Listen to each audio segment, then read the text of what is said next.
اب ہوتا کیا ہے کہ لڑائیاں ہو رہی ہیں گھر میں, طوفان باہر نہیں ہے, طوفان کہاں ہے؟ اندر. اور طوفان سے بچنے کے لیے کیا کرتے ہیں؟ میں جا رہا ہوں. وہ باہر جا کے آنکھوں کی ٹھنڈک ملتی ہے, اور اندر جانے سے پہلے انا للہ و انا الیہ راجعون, اور پھر دروازے کے اندر یا ایک بڑی سانس لے کے پھر بیل بجائی. یہ بتائے اب جو سکون تھا وہ ختم ہونے والا ہے. اسی لیے یہ دعا اہم ہے. اور پھر یہ دعا صرف میاں بیوی کے درمیان نہیں بلکہ اولاد اور والدین کے درمیان بھی کی گئی, کیونکہ بچے جب چھوٹے ہوتے ہیں تو کیوٹ ہوتے ہیں.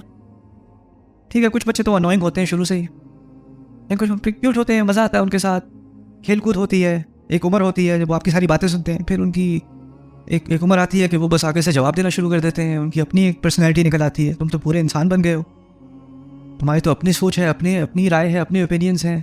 اور پھر والدین کو پینک ہوتا ہے, یہ تو میری باتیں نہیں مانتے, یہ تو آگے سے جواب دیتے ہیں, اس کی اپنی رائے کیوں ہے, یہ پورا انسان کیوں بن رہا ہے, روبوٹ کیوں نہیں بن رہا ہے, یہ جیسے تم چھوٹے تھے تو بہت اچھے تھے. آپ کو کبھی کوئی سننے کو ملے گا چھوٹے تھے تو بہت اچھے تھے, پتہ نہیں تمہیں کیا ہو گیا بھائی.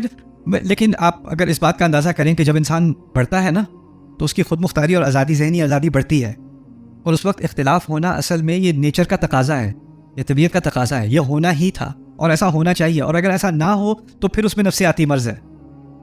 اصل میں وہ نیچرل ہے کہ وہ جب ہوگا, جیسے جیسے انسان بڑا ہوگا, لڑکی یا لڑکا بڑے ہوں گے تو ان کی اپنی رائے بنے گی, ان کے اختلافات ہوں گے, ان کے اپنے جذبات ہوں گے, یہ تو نیچر کا حصہ ہے. لیکن ان سارے اختلافات کے باوجود میری دعا یہ ہے کہ میرا بیٹا یا میری بیٹی پناہ میرے اندر پائے اور میں پناہ ان کے اندر پاؤں, اور خوشی مجھے اس سے ملے اختلافات کے باوجود, اور خوشی مجھے اس سے اور اس سے مجھ سے ملے.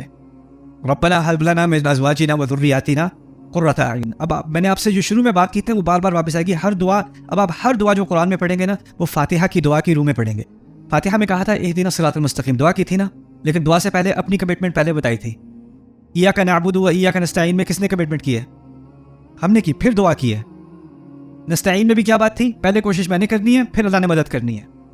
جو بھی دعا آپ قرآن میں پڑھیں گے پہلے سے اندازہ کر لو, پہلے میں نے اپنا کام کرنا ہے, اس کے بعد اللہ تعالیٰ کی طرف سے مدد آنی ہے. اگر میں کوشش نہیں کروں گا کہ میری اور میری بیوی کے درمیان کہ اس رشتے میں محبت زیادہ بڑھے, ایک دوسرے پہ اعتماد زیادہ بڑھے, ہم ایک دوسرے کے اندر پناہ پائیں, اگر میں اس کی طرف کوشش یا کام نہیں کر رہا تو پھر اس دعا کا کوئی فائدہ نہیں ہے, کیونکہ آپ نے اپنا حصہ نہیں کیا.